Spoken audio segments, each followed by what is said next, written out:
Black fungus के cases लगातार बढ़ रहे हैं और एम्स ऋषिकेश जो हमारा मेजर सेंटर है ट्रीटमेंट का ब्लैक फंगस का, उसमें न सिर्फ उत्तराखंड के बल्कि उत्तर प्रदेश के, पंजाब के, हरियाणा के और अन्य राज्यों के भी केसेस एडमिटेड हैं और ट्रीट हो रहे हैं। 100 से ज़्यादा केस ऑलरेडी हो चुके हैं।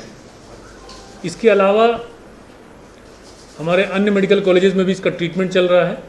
तो आज गवर्नमेंट ने एक ऑर्डर जारी किया है जिसमें हमने जो हमारे 12 डेडिकेटेड कोविड हॉस्पिटल थे, हमारे प्रदेश में 12 डेडिकेटेड कोविड हॉस्पिटल थे, उनको हमने डिजिग्नेट किया है कि वो ब्लैक फंगस का ट्रीटमेंट कर सकते हैं।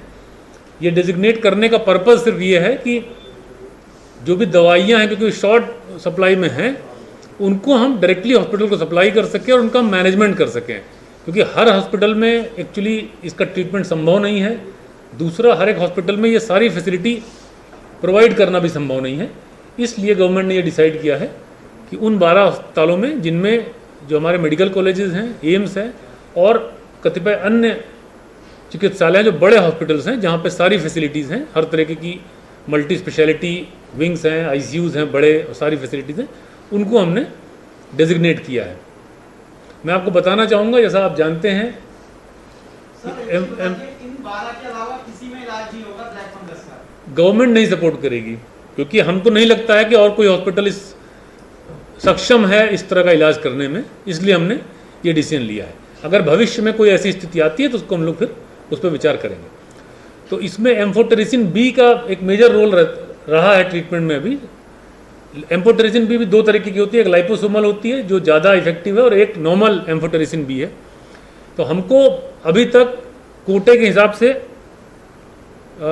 हमको टोटल मिली 170 मिली थी लाइपोसोमल, जिसमें 90 हम लोग कंज्यूम कर चुके हैं, 80 है हमारे पास। और ये भी हम लोगों ने हॉस्पिटल में ही दिया था, एम्स में दिया था और हमारे मेडिकल कॉलेज में जो जहाँ पर ट्रीटमेंट चल रहा है उनको हमने दिया था, हल्द्वानी में भी और यहाँ गढ़वाल में भी। तो वर्तमान में हमारे पास 80 वायल इसके हैं। इसके साथ साथ जो रेगुलर एम्फोटेरिसिन है उसमें 430 वायल मिले थे, 261 हम यूज़ कर चुके हैं इसमें। बाकी जो है हमारे हैं अभी हमारे पास, जो कि हम लोग दे रहे हैं। तो हमारा जो प्लान था, पहले हम लोग एक नोडल हमने अधिकारी बनाया था दोनों तरफ, उसके थ्रू दे रहे थे, लेकिन क्योंकि अब और इंजेक्शन आ रहे हैं, हम लोगों ने डिमांड और कर रखी है। मैं आपको बताना चाहूँगा, रुद्रपुर की एक फैक्ट्री जहाँ पे बन रहा है, वहाँ पे 27 को, मतलब आज 25 तारीख है, एक दिन के बाद हमको 15,000 मिलेंगे, हमारे ऑर्डर हैं वहाँ पे पहले थे। और उसके बाद नेक्स्ट हमने 7,000 का और ऑर्डर किया हुआ है। तो ये हमको मिल कितनों का इलाज चल रहा है इस समय और कितने ठीक हो चुके हैं, कितनों की ये डेली कल शाम तक का फिगर है मेरे पास। उसके बाद जो है डेली हमको शाम में जो भी हमारे हॉस्पिटल होते हैं वो इन्फॉर्म करते हैं हमको कि BHB से आएंगे ना 15,000? जी हाँ, बिल्कुल। इसमें देखिए टोटल 118 केसेस हैं जिसमें 9 लोगों की मृत्यु हो चुकी है। कल शाम का फिगर है ये। टोटल 118 केसेस हैं जिसमें 9 की मृत्यु हो चुकी है और 5 लोग डिस्चार्ज हो चुके हैं। और हम लोग का प्रयास है, जैसे मैंने पहले भी कहा था, कि हम लोग इसके केसेस का प्रिवेंशन कर पाएँ, इनका हम बचा पाएँ इस इन्फेक्शन से, वो ज़्यादा इम्पोर्टेंट है हमारे लिए। इसके बाद जो हम लोगों ने और डिमांड किया, माइलन फार्मा से आज हमको 70 का अलॉटमेंट दिया भारत सरकार ने, उसका हमने ऑर्डर प्लेस कर दिया है, उम्मीद है कि जल्दी मिल जाएगा।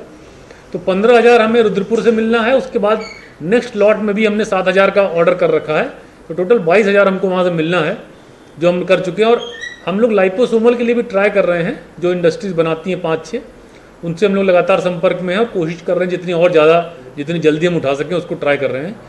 टॉसिलिजुमैब अभी हमारे पास शॉर्ट सप्लाई में है, अभी हमारे पास सिर्फ 2 इंजेक्शन बचा है।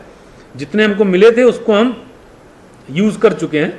लगभग हमको 145 इंजेक्शन मिले थे, हम लोग यूज़ कर चुके हैं, 2 बचे हैं हमारे पास। अगर आवश्यकता होती कहीं तो उसको हम लोग देंगे।